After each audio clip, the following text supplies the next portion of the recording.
Assalamualaikum warahmatullahi wabarakatuh. Lanjutan dari cerita. Warisan terbaik bukan sekadar harta kisah Sa'ad bin Abi Waqqas. Harta itu amanah, bukan akar masalah. Sejak hari itu, Sa'ad berubah. Bukan berubah menjadi orang yang asing, bukan juga berubah menjadi kaku atau sulit didekati. Tapi ada sesuatu dalam dirinya yang pelan-pelan mengendap. Seperti air tenang yang makin dalam, seperti mata yang makin peka memandang dunia. Rasanya seperti ada sesuatu yang bergeser dari dalam. Tidak besar, tapi ini setelah Rasulullah menolak keinginannya untuk menyedekahkan hampir seluruh hartanya. Ada suara dalam hatinya yang terus mengulang-ulang kalimat itu. Lebih baik kau tinggalkan keluargamu dalam keadaan cukup. Kata-kata itu seperti menancap, tapi bukan melukai. Justru menyadarkan bahwa niat baik pun kadang perlu diarahkan.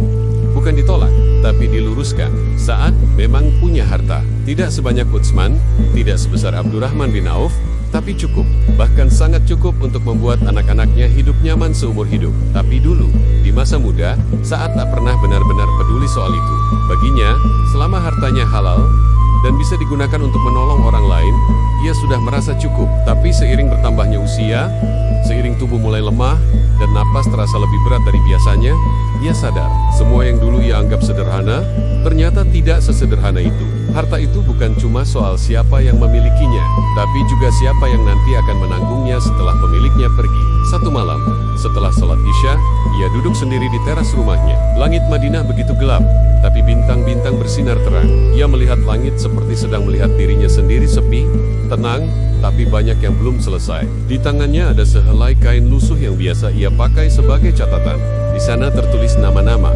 Beberapa sudah dicoret, beberapa masih jelas terbaca. Itu bukan daftar utang, bukan juga daftar sumbangan, tapi daftar perenungan. Daftar orang-orang yang pernah terlibat dalam hidupnya, dalam urusannya, dalam hartanya. Ada yang pernah ia pinjami uang, ada yang masih menyimpan emasnya, ada yang pernah membantu berdagang, dan ada yang entah bagaimana dulu pernah merasa dirugikan olehnya. Saat tidak mau satupun dari mereka membawa luka ke kuburnya, maka malam itu, ia panggil salah satu pelayannya. Ia minta diantar ke rumah seorang lelaki tua di pinggiran Madinah. Lelaki itu dulunya pernah jadi rekan dagangnya. Pernah terjadi selisih paham tentang harga. Dan meski waktu itu urusan selesai, Sa'ad masih merasa ada yang belum selesai di hatinya. Ia datang, tidak dengan rombongan, tidak dengan uang emas yang banyak. Ia datang hanya dengan kerendahan hati dan satu kalimat yang ingin ia sampaikan. Jika aku pernah berlaku tidak adil, maafkan aku. Dan lelaki tua itu menangis. Bukan karena marah, tapi karena tidak menyangka seorang seperti Sa'ad datang hanya untuk meminta maaf. Itu yang tidak semua orang bisa lakukan, mengakui bahwa mereka pernah salah. Bahkan jika orang lain sudah lupa, hari-hari berikutnya Sa'ad menjadi sangat teratur. Ia mulai mencatat lebih banyak hal. Ia memanggil seorang penulis untuk membantu menuliskan wasiatnya. Bukan karena ingin pamer, tapi karena ia tahu kalau ia tidak menuliskannya sekarang, nanti akan ada yang menebaknya. Dan jika sudah ditebak, akan ada yang merasa dirugikan. Harta yang ia miliki mulai ia petakan. Tanah ini untuk anak perempuan satu-satunya. Kebun ini untuk dibagi 3. Uang tunai ini untuk zakat. Dan sisanya untuk orang-orang yang tidak punya suara. Ia bahkan menyisihkan sebagian untuk orang yang belum lahir, anak-anak yatim yang akan datang setelahnya.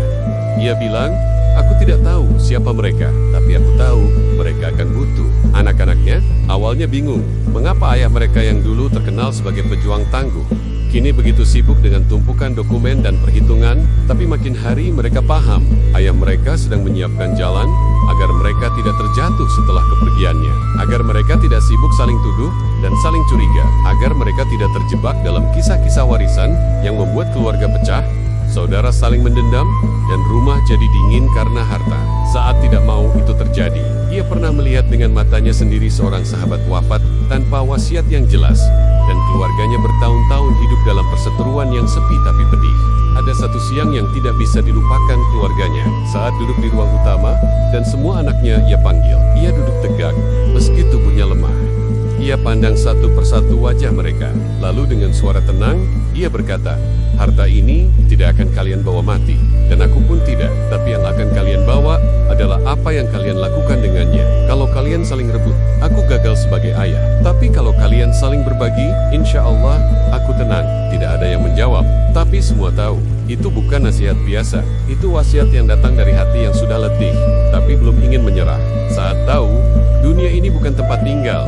Ia tahu Tubuhnya sebentar lagi akan rebah dalam tanah, tapi sebelum itu terjadi, ia ingin semua yang ia miliki, tidak menyisakan luka. Ia ingin mati dalam keadaan damai, bukan karena tidak punya beban, tapi karena semua bebannya sudah ia selesaikan. Ia pernah bilang pada cucunya, "Jangan pernah bangga punya warisan banyak, kalau itu bikin kamu bermusuhan sama saudaramu. Karena yang paling miskin adalah yang kehilangan cinta, bukan kehilangan emas." Dan sejak saat itu, semua yang mengenalnya jadi berpikir ulang tentang cara mereka mengelola harta. Banyak yang mengira kaya itu hanya soal berapa banyak yang dikumpulkan.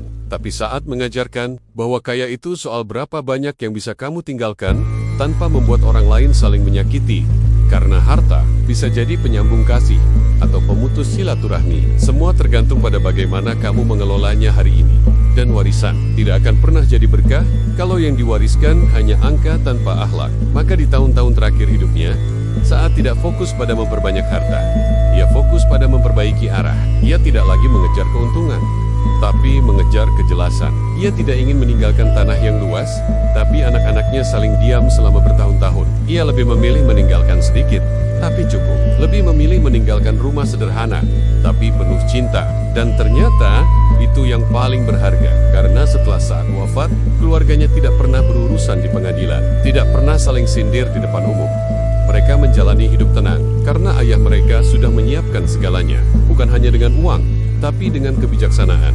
Kadang kita sibuk kerja siang malam, mengejar bonus, mengejar gaji besar, investasi di sana-sini. Tapi kita lupa menyiapkan skenario kalau kita tiba-tiba pergi. Kita anggap wasiat itu urusan nanti. Padahal nanti bisa datang kapan saja. Saat mengajarkan kita, jangan tunggu tua untuk bijak, karena harta itu amanah. Dan amanah harus ditunaikan sebelum ajal menjemput. Kalau kamu masih hidup, hari ini masih bisa baca ini, masih bisa pegang handphone, lihat anak-anakmu, sentuh istrimu, bantu orang tuamu, itu artinya Allah masih ngasih kamu kesempatan. Gunakan. Jangan tunggu semuanya terlambat, karena di hari kamu pergi, orang-orang yang kamu tinggalkan hanya akan menemukan kedamaian kalau kamu meninggalkan mereka dengan hati yang bersih dan harta yang jernih. Jangan lupa follow, share dan like ya. Nantikan lanjutan kisah ini. Bagian 3, Warisan Sejati. Wassalamualaikum warahmatullahi wabarakatuh.